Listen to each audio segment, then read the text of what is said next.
Objectif réussi, très bonne saison. J'ai réussi à avoir une catégorie sur le Challenge Tour en fin d'année. J'ai commencé la saison, comme je vous avais dit, sur l'Apps Tour. J'ai joué 6 tournois. Et puis après, avec mon agent et la Fédération Française de Golf, j'ai réussi à avoir les 7 invitations, la limite qu'on peut avoir sur le Challenge Tour.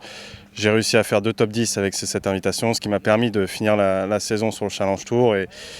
Et j'ai fini sur une très bonne série de 8 cuts passés qui me permet de finir 58e au ranking. Donc full catégorie pour l'année prochaine. Super, objectif rempli. Très heureux de ma première saison.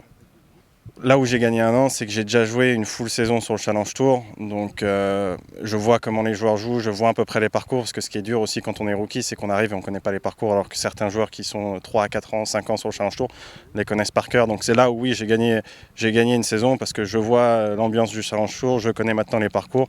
Et je vois normalement que j'ai largement le jeu pour monter sur l'European Tour. Honnêtement, c'est l'une des meilleures infrastructures qu'on a en France. Là, on est jeudi, lundi on s'est pris une pluie énorme et les greens sont dans un état parfait. On n'est jamais déçu ici des greens qui sont fermes, qui tiennent la ligne et ça c'est très important. Parce que malheureusement il y a les peu de parcours en France où les greens roulent, souvent ça tient pas la ligne. Là ça tient la ligne, c'est super agréable pour s'entraîner. Et puis ici avec Benoît derrière on tape des Pro V1 sur une herbe qui est toujours parfaite, qui est d'ailleurs très exigeante au wedging. Donc non, ici on est dans un petit jardin pour s'entraîner.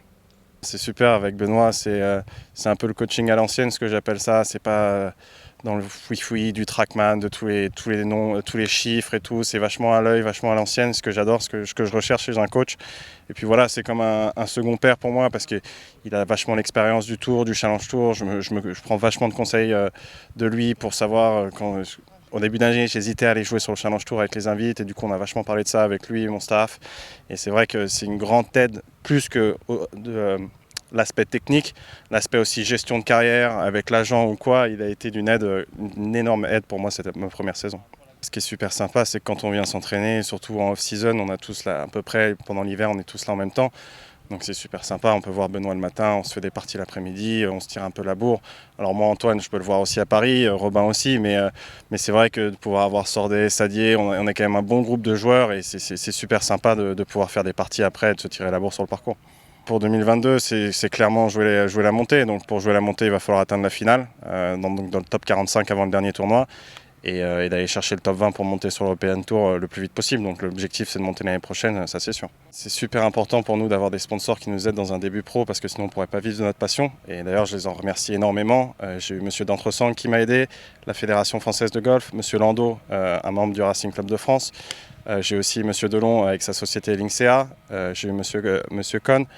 J'ai aussi monsieur Forestier. J'ai eu plein de sponsors qui m'ont aidé, dont Hitless, Foodjoy. C'est super important, il faut les remercier. Et puis sans eux, je ne pourrais pas aller voir Benoît aussi souvent. Je ne pourrais pas avoir un staff derrière moi parce qu'il n'y a pas que les déplacements en tournoi qui coûtent cher. Il y a aussi avoir un staff. Pour se développer en tant que joueur, il faut investir en soi, il faut investir dans son projet.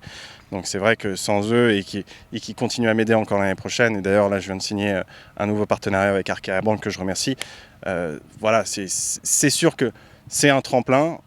Si on fait une bonne saison, on pourrait faire even, mais le fait d'avoir des partenaires qui nous permettent de vivre, on peut en plus investir dans notre projet, donc gagner encore plus de temps.